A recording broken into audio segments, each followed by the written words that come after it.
VD. സതീശന്റെ നേതൃത്വത്തിലുള്ള UDF സർക്കാർ വന്ന ഉടനെ തന്നെ ആ സർക്കാരിനെ പ്രതിരോധത്തിലാക്കാൻ CPM കുറെ കൊണ്ടുപിടിച്ച ശ്രമങ്ങൾ നടത്തുകയാണ്. അതിൽ കുറച്ചൊക്കെ വിജയിച്ചിരുന്നു. കാരണം അവർ പ്രധാനമായിട്ടും ആരോപിച്ചിരുന്നത് ഈ ഒരു വീര്യം കുറഞ്ഞ മദ്യം, ആ വീര്യം കുറഞ്ഞ മദ്യത്തിലൊക്കെ സർക്കാരിന്റെ നിലപാട് ശരിയല്ല എന്നൊരു തോന്നൽ. അത് മുൻ സർക്കാരുകളും ഇതേ നിലപാടാണ് സ്വീകരിച്ചിരുന്നത്, അല്ലെങ്കിൽ അതിനുവേണ്ടിയുള്ള നടപടികൾ സ്വീകരിച്ചിരുന്നെങ്കിൽ പോലും VM സുധീരനെ പോലെയുള്ള ആളുകളൊക്കെ ഇടപെട്ടതോടുകൂടി UDFന്റെ ഭാഗത്തുള്ള ആളുകളാണ് VM സുധീരൻ. ആ VM സുധീരനൊക്കെ പറഞ്ഞതോടുകൂടി UDFന്റെ ഭാഗത്ത് എന്തോ വീഴ്ചകളുണ്ട് എന്നുള്ളത് മനസ്സിലായിരുന്നു ജനങ്ങൾക്ക്.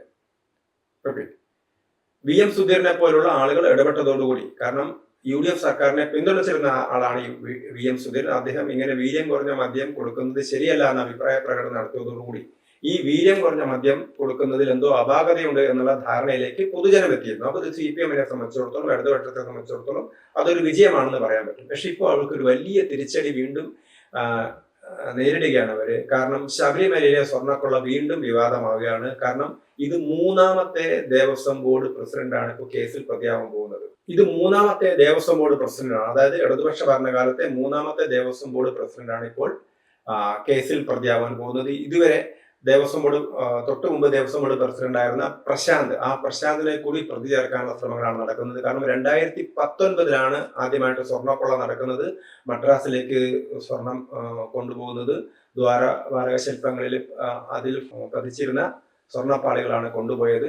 അതിനെ ന്യായീകരിക്കാനാണ് 2025 വീണ്ടും, അല്ലെങ്കിൽ അതിനെ ശരിവെക്കാനാണ് 2025 വീണ്ടും, അല്ലെങ്കിൽ ആ തട്ടിപ്പ് മറയ്ക്കാനാണ് 2025 വീണ്ടും സ്വർണ്ണപ്പാളികൾ കൊണ്ടുപോയത്. അതിന് നേതൃത്വം നൽകിയതിൽ അതിന്റെയൊക്കെ പിറകിൽ പ്രശാന്ത് ആയിരുന്നു എന്ന കണ്ടെത്തലാണ് ഇപ്പോൾ പ്രത്യേക അന്വേഷണ സംഘം നടത്തിയിരിക്കുന്നത്. അതുകൊണ്ട് തന്നെ പ്രശാന്തും അതുപോലെ തന്നെ 5-8 ഉദ്യോഗസ്ഥന്മാരും ബോർഡുമായിട്ട് ബന്ധപ്പെട്ട ഭരണാധികാരത്തിലുള്ള ആളുകളൊക്കെ തന്നെ ഇതിനകത്ത് പ്രതികളാവുമെന്ന് ഉറപ്പാണ്.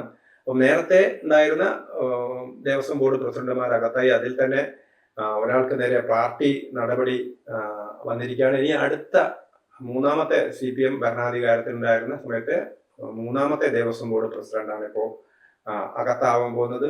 നമുക്കറിയാം, സംസ്ഥാന സർക്കാരിനെതിരായിട്ടുള്ള ഒരു വികാരം, ആ വികാരം ജനങ്ങളിടയിൽ രൂപപ്പെടുത്തിയെടുക്കുന്നുണ്ട്. UDFന് അധികാരം കിട്ടാൻ ഇടയായതിൽ ശബരിമല ദേവസ്വത്തിലെ സ്വർണ്ണക്കൊള്ളയിൽ വലിയൊരു വിഷയമായിരുന്നു ഉള്ളത് നമുക്കറിയാൻ പറ്റും. അപ്പൊ വീണ്ടും അത് ചർച്ചാ വിഷയമാണ്. വീണ്ടും CPM പ്രതിരോധത്തിലേക്ക് നീങ്ങുകയാണ് എന്നാണ് നമുക്ക് മനസ്സിലാക്കേണ്ടത്.